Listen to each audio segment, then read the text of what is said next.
apenas uma equipe com 100% de aproveitamento e 3 equipes zeradas. A terceira rodada da Série B terminou nessa quinta-feira, uma rodada que trouxe algumas quebras de 100% de aproveitamento, como foi o caso do Goiás, como foi o caso do Atlético Paranaense, que foi derrotado logo no primeiro jogo da rodada para o Cuiabá na Arena Pantanal. Foi o caso do Coritiba também jogando no Couto Pereira, que mesmo com a vantagem numérica em grande parte do confronto, não conseguiu superar o Novo Horizontino. Uma rodada que reservou algumas surpresas também, como foi o caso da Ferroviária batendo o Atlético Goianiense na Fonte Luminosa, como foi o caso da Chapecoense aplicando um 2-0 sobre o Paysandu e desempenhando muito bem no Mangueirão. Vou trazer uma avaliação completa dessa terceira rodada da Série B. Fique à vontade também para trazer um pouco da sua opinião, do que você viu, do que mais te surpreendeu e do que atingiu a sua expectativa. Os comentários estão abertos para isso.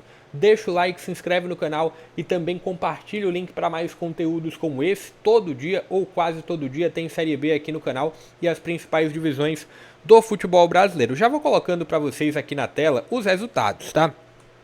Não estão em ordem a partir da disposição dos jogos, mas eu vou trazer para vocês essa ordem daqui. Começando com o clássico goiano. É um clássico goiano de um Goiás que vinha com 100% na competição.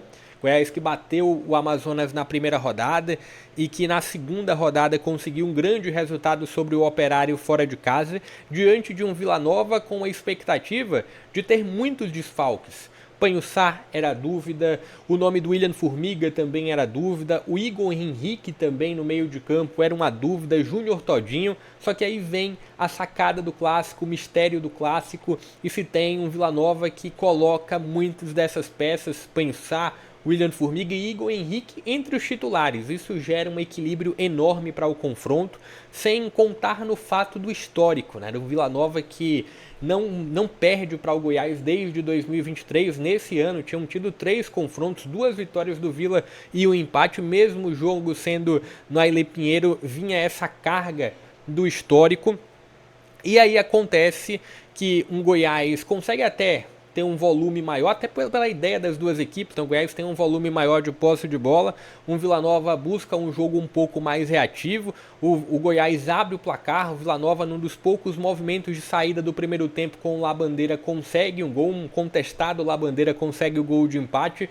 No segundo tempo, o Goiás, a partir da bola parada, o jogo aéreo defensivo que é um ponto forte do Vila, o Goiás consegue ficar à frente novamente com o Messias, e aí o Vila Nova consegue também na bola parada, no jogo aéreo, consegue empatar o confronto na reta final. 2-2, eu acho que pelo que as duas equipes conseguiram desempenhar, não surpreende, o fator clássico, e pelo que as duas equipes conseguiram desempenhar, entendo que um resultado tá justo, né? O Goiás buscou mais, mas a ideia do Vila era ser um pouco mais reativo. E aí a gente vai para o outro confronto, Criciúma com um massacre sobre o Atlético que perde jogando em Goiânia para o Atlético depois de abrir o placar, toma uma virada, e perde para o CRB em Belo Horizonte depois de abrir o placar, toma uma virada. Contra o Criciúma, não fez gol, não abriu o placar, Criciúma massacrou o Atlético. Não pude acompanhar muito esse jogo, mas o placar acredito que diz muito o que pode ter acontecido na partida. Se tem um Atlético que teve um bom campeonato estadual, apesar de não ter chegado na semifinal, contra um Criciúma que vinha sob alguma desconfiança pelo início ruim da Série B e pelo próprio campeonato estadual que não foi dos melhores, mas o Criciúma consegue um grande resultado, pode ser um sinal de recuperação. Botafogo e Remo que vinha de um grande resultado contra o América no Mangueirão, além do resultado, um desempenho também muito acima da equipe mineira jogando dentro de casa. Vinha na primeira rodada com um empate jogando no interior de São Paulo também e consegue mais um empate jogando fora de casa. É aquele script positivo, né? Você empata fora, vence como mandante, é um pouco isso, é totalmente isso, na verdade, que o Remo vem fazendo. E o Botafogo conseguindo desempenhar um pouco melhor do que eu imaginava, mas um Botafogo que a nível de resultado termina sofrendo. Conseguiu jogar bem, apresentando alguma resistência contra o América em Belo Horizonte, conseguiu quase superar o Atlético Goianiense jogando em Santa Cruz, no estádio de Santa Cruz, e dessa vez fica na frente do Remo, mas termina cedendo o empate, é um ponto de atenção para o Botafogo, que eu entendo que tende a lutar contra o rebaixamento, né? Até na tier list eu trabalhei um pouco sobre isso, mas a nível de desempenho é um Botafogo que vem saindo relativamente bem, precisa aproveitar um pouco, precisa evoluir um pouco mais o fator aproveitamento. CRB e Volta Redonda, CRB é o único 100% na competição, 3 jogos, 3 vitórias, 3 jogos do Barroca comandando a equipe e 3 vitórias. Tem um pós-jogo disponível para esse confronto, específico para esse confronto. CRB que ainda tem alguns ajustes, principalmente defensivos. A tabela inicial para o CRB não foi indigesta, as 3 primeiras rodadas. Chapecoense dentro de casa, Atlético em Belo Horizonte, agora Volta Redonda dentro de casa, então tá longe de ser um início mais complicado. Vai ter um jogo no próximo domingo que tende a exigir um pouco mais, que é contra o Atlético na Liga Arena, mas assim, resultado acho que justo pelo que as equipes conseguiram entregar. O CRB que contou com algumas estreias, pelo menos começando o jogo, né? O Baggio estreou entrando durante a partida e marcou um gol em Belo Horizonte, mas dessa vez começou como titular. Também teve o Breno Herculano marcando, o ex-Goiás conseguindo marcar para o gol da vitória do CRB. 1-0 preocupa a condição do Volta Redonda. Foi competitivo, assim como eu falei sobre o Botafogo, é um Volta Redonda que foi competitivo contra o Novo Horizontino, um Volta Redonda que teve também uma estreia minimamente competitiva, foi competitivo contra o CRB, chegou até a marcar e teve um gol anulado no primeiro tempo por impedimento, mas ser competitivo sem resultado não adianta, né? Então tá aí uma condição delicada para o Volta Redonda na competição. Ferroviária 2-0 sobre o Atlético Goianiense, de fato o resultado que mais me surpreendeu. Era um jogo em que eu entendia que poderia se ter um Atlético. Foi o segundo jogo seguido do Atlético em São Paulo, né? Um contra o Botafogo em que foi mal, e agora nesse jogo também contra a Ferroviária não pude de fato acompanhar, até porque foram muitos jogos na quinta-feira. E aí eu vi um pouco do CRB, eu vi um pouco do Goiás e Vila e também do América e Amazonas, mas o resultado chama atenção, né? 2-0 para a Ferroviária, que vinha de 2 empates, bom início para a Ferroviária, e um Atlético que chama a atenção por esse fator, uma vitória, um empate e uma derrota. Se a gente avalia o jogo contra o Botafogo, que poderia não ter conquistado um ponto, 3 pontos ali a nível de aproveitamento, dá pra gente classificar assim, é um Atlético do Tencárdio que gera alguma oscilação inicial. América 3-1 sobre o Amazonas, e pude acompanhar esse jogo, os quase que 90 minutos, e foi um jogo em que as ideias foram muito opostas do que se imaginava, né? O que se imagina num confronto como esse, até pelo que as duas equipes apresentaram, o América com a posse e o Amazonas contra-atacando.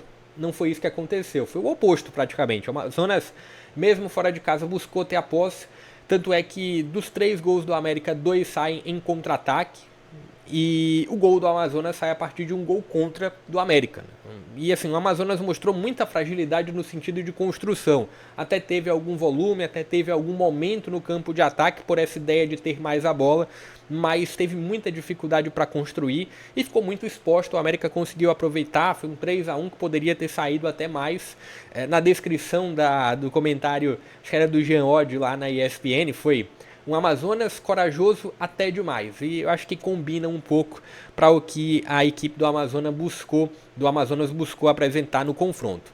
Cuiabá 2-1 contra o Atlético, tem também um pós específico para esse confronto. A equipe do Guto consegue mais um grande resultado, 2 vitórias e um empate. Naquele momento até virava um líder parcial da competição, mas eu acho que o placar entrega o que foi o jogo, né? Um jogo em que eu classifiquei como um Atlético do Barbieri com um comodismo a partir do 1-0. O Atlético abre o placar e toma uma virada. Sentiu a saída do Zapelli durante o intervalo, mas não dá pra gente se escorar apenas nisso. Foi um Cuiabá que apresentou uma grande recuperação.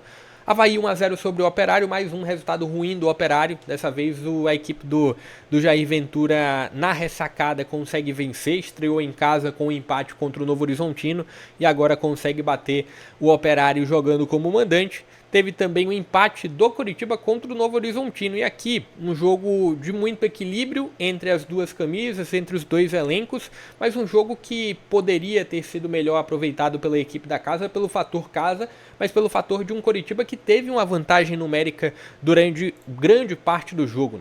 O Novo Horizontino teve um jogador expulso no primeiro tempo, no final do primeiro tempo, mesmo assim teve um outro expulso no final do jogo, mesmo assim o Coritiba não conseguiu abrir o placar, não conseguiu aproveitar a oportunidade. O Novo Horizontino teve até um pênalti do Robson, ex-Coritiba, como um ponto quando o jogo estava no 10 contra 11, 11 contra 10, mas aí o Novo Horizontino terminou desperdiçando. E o outro jogo, Paysandu e Chapecoense. E aqui o fator surpresa também tem pós disponível para esse daqui. O fator surpresa foi fundamental, né? Chapecoense, que se imaginava vindo com a linha de 4 defensores, colocou 5 defensores, 3 zagueiros, liberou um pouco mais os corredores laterais. Tanto é que o Mailton, lateral direito, aparece para marcar o primeiro gol. E é uma Chapecoense que consegue anular muito bem a equipe do Paysandu, um Paysandu previsível, explorando muito o corredor direito e não mais do que isso, e termina sendo derrotado em casa. Paysandu, já abrindo aqui a classificação para vocês, Atlético, Paysandu e Volta Redonda são as 3 equipes que não pontuaram, Amazonas com 1 ponto, Botafogo com 2 pontos, Operário, Chapecoense, Criciúma com 3, Vila Nova e Atlético Goianiense com 4 pontos, Novo Horizontino, Avaí, Ferroviária, Remo com 5 pontos, América com 6, Atlético Paranaense também com 6 pontos, 7 pontos para Coritiba, Goiás, Cuiabá e 9 pontos para o CRB, 3 jogos e 3 vitórias. Quarta rodada já começa